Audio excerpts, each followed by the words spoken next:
सम्मान कर नारी का, सम्मान कर नारी का, इनके बल पर जग चलता है। पुरुष जन्म लेकर तो इन्हीं की गोद में पलता है। आज सफरनामा में बात कर रहे हैं एक ऐसी लड़की की जिसने अपने सपनों को अपनी मेहनत से साकार कर आकार दिया, मिसाल बनी समाज में संपूर्ण नारी शक्ति के लिए, और दिखाया कम साधन आपकी दृढ़ इच्छा शक्ति को हरा नहीं सकते।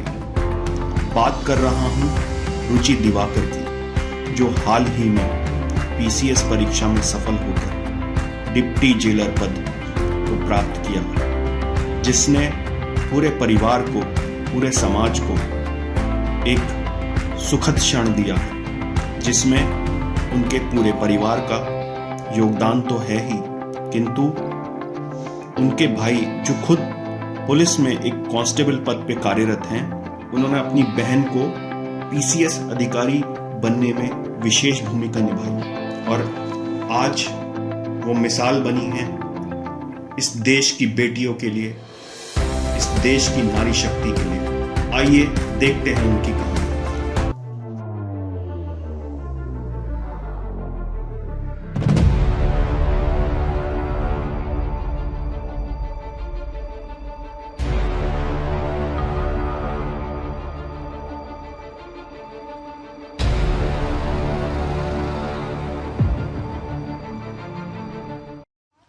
मैं आज पहुंचा हूं मानपुर शिवपुरी गांव में, जो धामपुर के नज़दीक एक छोटा सा गांव है, और जहां से एक छोटे से परिवार में एक बच्ची ने एक पीसीएस परीक्षा को उत्तीर्ण किया है।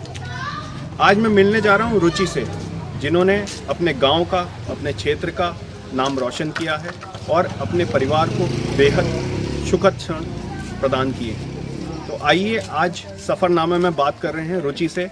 क्या उनका सफ़र रहा है, क्या उनकी सफलता का राज है, कैसे उन्होंने तैयारी की है, इस विषय पर आज बात करने वाले हैं।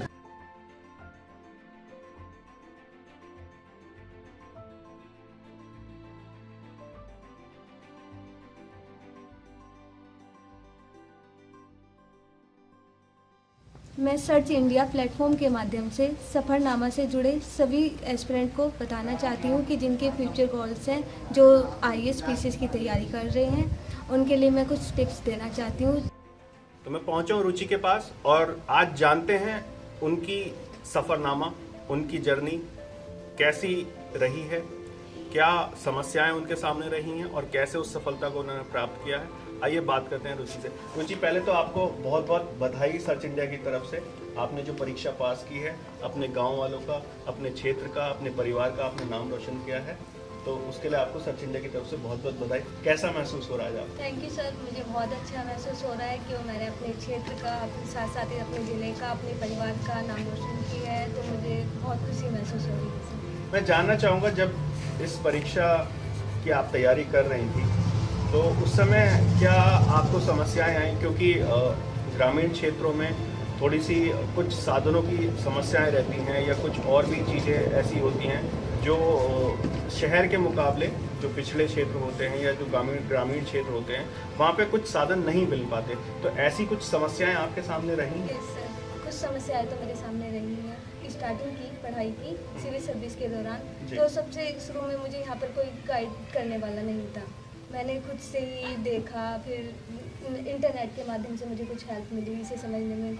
स्टार्टिंग में समझ ही नहीं आ रहा था साइंस साइड से, मतलब पूरा इधर हिस्ट्री ज्योग्राफी कैसे पढूं, लेकिन कुछ टाइम बाद मुझे समझ में आने लगा। और फिर सेकंड चीज़, मतलब घर से, ग्रामीण क्षेत्र से बाहर जाना, यहाँ की एजुकेशन सिस्टम और बाकी और क्षेत्रों से आए हुए बच्चों को अगर मैं देखती हूँ, जैसे एमपी, बिहार और उधर वाली साइड से क्षेत्र से जो बच्चे आए हुए थे, तो उनके सामने मुझे लगता था कि हम लोगों ने जो अभी जो पढ़ाई की है, इसमें बहुत सारी कमियां हैं। मतलब उन लोगों का बेसिक बहुत अच्छे से क्लियर था, और मुझे उसके साथ साथ अपना बेसिक भी अच्छे से स्ट्रॉन्ग करना था, फिर इस कंपटीशन में फाइट करना था। तो ये सारी दिक्कत मेरे सामने आई। जानना चाहेंगे, जो आपकी बेसिक एजुकेशन है वो कहाँ से हुई है और कैसी रही है?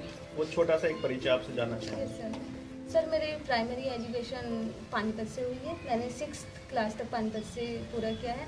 इसके बाद सर हम मम्मी की तबीयत ख़राब होने की वजह से गांव में शिफ्ट हो गए थे, जहां से मैंने सरकारी स्कूल जूनियर हाई स्कूल से मानपुर शिवपुरी से अपना 7th और 8th कंप्लीट किया है। सर इसके बाद मैंने अपना 9th और 10th गांधी इंटर कॉलेज मनका से पूरा किया और इसके बाद 11th और 12th आदर्श इंटर कॉलेज ओमली से पूरा किया है। सर इसके बाद मैंने अपना ग्रेजुएशन देवता महाविद्यालय मोहना से कंप्लीट किया है।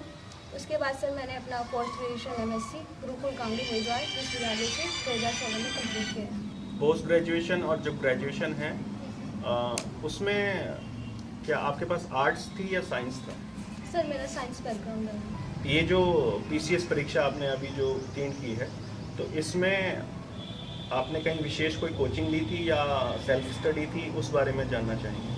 जैसा कि मैं ग्रामीण क्षेत्र से आती हूँ और मुझे कोई गाइड करने वाला भी नहीं था, तो इसलिए मुझे कोचिंग की हेल्प लेनी पड़ी। लेकिन मेरी सेल्फ स्टडी ज़्यादा रही है। अगर मैं इनका रेशियो देखूँ तो 30% मैं कोचिंग का मान सकती हूँ कि उन्होंने मेरा कॉन्सेप्ट क्लियर किया। बाकी मैं अपना 70% सेल्फ स्टडी या जो मेरे फ्रेंड सर्कल है या जो मेरी फैमिली का सपोर्ट है, इनका योगदान में ज़्यादा। रुचि, आने वाले जो फ्यूचर एस्पिरेंट्स होंगे, सफ़रनामा स्पेशली इसीलिए हम लोग आगे उन कैंडिडेट्स के लिए बनाते हैं जो इस परीक्षा में आने वाले हैं या और किसी परीक्षा की तैयारी कर रहे हैं और उसको इससे प्रेरणा ले सकें।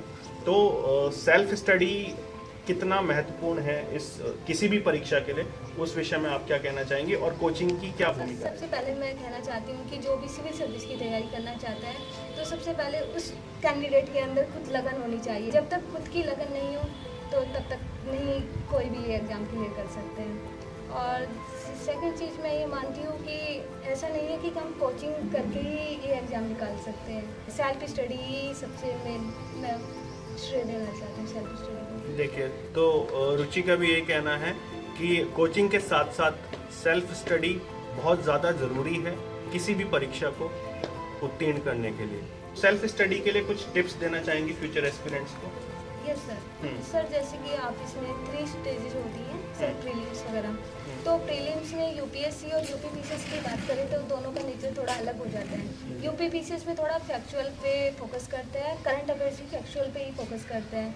तो उसके लिए मैंने एक घटना चक्र आती है, वो 15 दिन पहले निकालते हैं। अगर हम मेंस की बात करें तो मैं प्रीलिम्स हो, मेंस हो या इंटरव्यू हो, मैंने खुद के अपने नोट्स बनाए हैं और पूरा मेंस का जितना सिलेबस है एक रजिस्टर में छोटे छोटे पॉइंट में पूरा अपने नोट्स खुद के बनाए हुए हैं और जिससे मुझे बहुत हेल्प मिली है।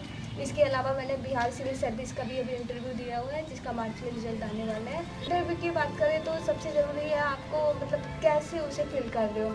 सबसे ज़रूरी है उसमें नर्वस नहीं होना है आपको। वहाँ पे आपकी कोई नॉलेज चेक नहीं होती है, वहाँ पे सिर्फ पर्सनैलिटी चेक होती है कि आपका कैसा। तो भाई मुझे एक केस स्टडी भी उन लोगों ने दी थी कि आपको बताइए आप तो इतनी कमज़ोर है, अगर SDM बना दिया, कहीं पे दंगा हो गया तो कैसे कंट्रोल करोगी।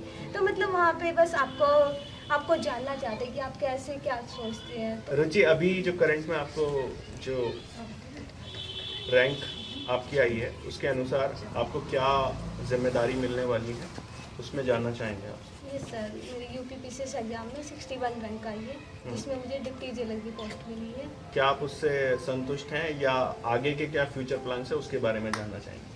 सर ऐसा संतुष्ट अभी फ़िलहाल तो मैं हूँ, लेकिन मेरे आगे का मतलब फ्यूचर प्लान कुछ और है। मेरा मतलब यहीं पे ही नहीं है कि मुझे डिप्टी जेलर की पोस्ट पे ही रुकना है। सर मेरा अभी UPPCS में अगर SDM की रैंक के लिए प्रयास करूँगी। इसके अलावा मेरा UPSC फाइनल गोल है। हमने बात की रुचि से और उनके प्राथमिक शिक्षा से लेके फ़िलहाल तक के सफ़र पे बात की गई है और आगे उनके क्या प्लान्स हैं इस विषय पे भी हमने बात की है। सर्च इंडिया आपको बहुत बहुत बधाई देता है आपकी सफलता के लिए और आगे भविष्य के लिए भी आपकी कामना करता है कि जो आपके गोल्स हैं वो आपको मिले। मैं बात कर रहा हूँ अब रुचि के पिताजी से, श्री तेजपाल जी से। तो क्योंकि आज आपकी बेटी ने PCS परीक्षा उत्तीर्ण किया है, आपके क्षेत्र का, आपके गांव का, आपके प्रदेश का नाम रोशन किया है, तो अभी कैसा महसूस हो रहा है? मुझे बहुत बढ़िया महसूस हो रहा है, लेकिन मैं ये चाहता हूँ जिस तरीके से मेरी बच्ची ने मेरा हौसला बढ़ाया, इसी तरीके से मेरे गांव के बच्चे, मेरे क्षेत्र के बच्चे, मेरे ज़िले के बच्चे मेरी बेटी की तरह नाम रोशन करें अपने माँ बापों का, हमारे ज़िले का, हमारे गाँव का, हमारे के क्षेत्र का। मैं तो यही चाहता हूँ कि इस हौसले को देखते हुए बच्चों में उत्साह पैदा होना चाहिए। जैसे कि आज आपकी बेटी ने पीसीएस परीक्षा उत्तीर्ण की है, अपने क्षेत्र का, अपने गांव का नाम आगे बढ़ाया है, तो मैं जानना चाहूँगा आज आपको कैसा लग रहा है और क्या आपकी उसको सहायता रहती थी, क्या आपकी भूमिका रहती थी, उस विषय में जानना चाहूँगा। अच्छा नाम बढ़ाया है, ये सभी के लिए है और सभी बच्चों के लिए है। आगे भविष्य में सोचने के लिए सभी बच्चे आगे बढ़ें, सभी की सहायता थी परिवार से जी, चाचा चाची मम्मी पापा जी। और सबसे ज़्यादा भैया भाभी की। बात करते हैं उनके भाई से, जानना चाहूँगा क्या नाम है आपका? जी नमस्कार, मेरा नाम कृष्णपाल है और मैं आपको बताना चाहूँगा रुचि के बारे में। जी उसकी पढ़ाई का जो सफ़र रहा है बड़ा ही परिश्रम भरा रहा है जी, क्योंकि आप भी सरकारी सेवा में हैं, पुलिस में हैं, तो जब वो आपके पास रहती थी तो उस समय पे क्या आपकी विशेष भूमिका रहती थी या क्या, कैसे वो उनका जो पढ़ाई का जो क्रम रहता था, उस विषय में कुछ जानना चाहूँगा आपसे। वो दरअसल में जब मेरे पास आई थी एमएससी करने के बाद में, तो मुझे देखता था मैं कि उसकी पढ़ने में कुछ इंटरेस्ट है जी, इसलिए फिर मैंने उसकी पढ़ाई के लिए थोड़ा सा प्रयास करके उसको गाइडेंस करा जी, और कोचिंग के लिए दिल्ली भेज दिया था और वहाँ उसने भली भांति अपनी जो जिम्मेदारी थी अच्छी तरह से निभाई, जिसका परिणाम आज सामने है। उनके भाई ने उनके टैलेंट को पहचाना और उनकी मेहनत जो है आज वो रंग लाई है और उन्होंने आगे उनको कोचिंग के लिए प्रमोट किया, उनके लिए सुविधाएं अरेंज की और आज उसका जो फल है वो सबके सामने है। तो बहुत सारी चीज़ों की आवश्यकता होती है जिसकी भूमिका सभी घर वालों की रहती है। तो अब हम बात करेंगे उनकी भाभी से। फिर उनकी रुचि थी बहुत ज़्यादा पढ़ने की, तो हमने खूब अपने मन से, इच्छा से, तन मन से सब तरह से उसको सपोर्ट किया और आज हमें गर्व है कि वो इस लायक बनी। बेटा क्या नाम है आपका? मेरा नाम कल्पी है। कल्पी। कल्पी, आपकी जो बुआ जी हैं अभी एक पीसीएस ऑफिसर बनी है ना? तो आप आगे फ्यूचर में जाके क्या बनना चाहेंगी? हम आईपीएस बनना चाहेंगे। आप आईपीएस बनना चाहते हैं? Very nice. अभी आप कौन सी क्लास में हैं? अभी हम फर्स्ट में हैं। आप फर्स्ट क्लास में हैं, ठीक है। आईपीएस बनने के लिए आप क्या करना चाहते हैं? पढ़ाई। पढ़ाई। आपके क्या फेवरेट सब्जेक्ट हैं? मेरा फेवरेट सब्जेक्ट हिंदी और मॉरल साइंस है। Moral science, very nice. देखो, अगर मॉरल साइंस आपका सब्जेक्ट है ना तो वो बहुत ज़्यादा ज़रूरी होता है किसी भी कंपटीशन के लिए। देखिए, हमने बात की कल्पी से जो रुचि की भतीजी हैं और उनका अभी से ये देखिए जज्बा है कि वो एक आईपीएस ऑफिसर बनना चाहती हैं। तो रुचि ने अपने परिवार में, अपने गांव में एक मिसाल बनाई है और दूसरे बच्चों को भी एक प्रेरणा दे रही हैं। तो मैं आने वाले सभी युवाओं से और सभी एस्पिरेंट से ये कहना चाहूँगा कि ये जो सफ़रनामा प्रोग्राम है ये सिर्फ एक प्रेरणा देने का काम करता है। तो आने वाले सभी बच्चे जैसे रुचि हैं या और भी हमारे कैंडिडेट्स रहे हैं सफ़रनामा में, दिव्य प्रकाश हुए, प्रतीक हुए, और भी कई लोग ऐसे रहे हैं जिनसे हमारे देश के युवा प्रेरणा ले सकते हैं और एक नया आयाम स्थापित कर सकते हैं। धन्यवाद। नीरज, जैसे कि अभी आपकी बहन एक पीसीएस ऑफिसर बन चुकी हैं, है ना, और आगे भी उनके जो प्रयास हैं वो जारी हैं, तो अभी आपको कैसा महसूस हो रहा है और आपके अंदर क्या विचार हैं आगे अपने करियर को लेकर, उसके बारे में जानना। मुझे बहुत अच्छा लग रहा है और मैं भी जल्दी चाहती हूँ कि मैं भी कुछ बनूँ। मैं भी टीचिंग लाइन में जल्दी से जल्दी जाना चाहती हूँ। जब से मेरी दीदी बनी है मुझे बहुत अच्छा लग रहा है और उत्साह सा जाग जाइए मन में मेरे, और मेरे भाई बहन के मन में भी बहुत अच्छी उत्साह सी जागी है। सब लोग पढ़ रहे हैं। मेरा भाई बहुत ज़्यादा वैसे खेलता था, लेकिन जिस दिन से मेरी दीदी बनी है वो बहुत कम जाने लगा है, पढ़ने लगा है। तो देखिए, और भी परिवार में जो लोग हैं उनका भी पढ़ाई की तरफ, परीक्षाओं की तरफ एक विशेष रुझान हुआ है और आने वाले समय में हम आशा करते हैं उनको भी ऐसी ही सफलता मिले जैसे रुचि ने सफलता प्राप्त की। देखिए, परिवार बहुत खुश है और सभी की मेहनत और सभी की जो लगन थी उसका जो फल है वो आज रुचि की सफलता के रूप में सभी को मिला है और हम सभी पूरे परिवार को सरचंडा की तरफ से बधाई देते हैं और विशेष तौर से रुचि को भी बधाई देते हैं कि आगे उनका जो भविष्य है वो उज्जवल रहे और दूसरों के लिए प्रेरणा का काम करे। धन्यवाद।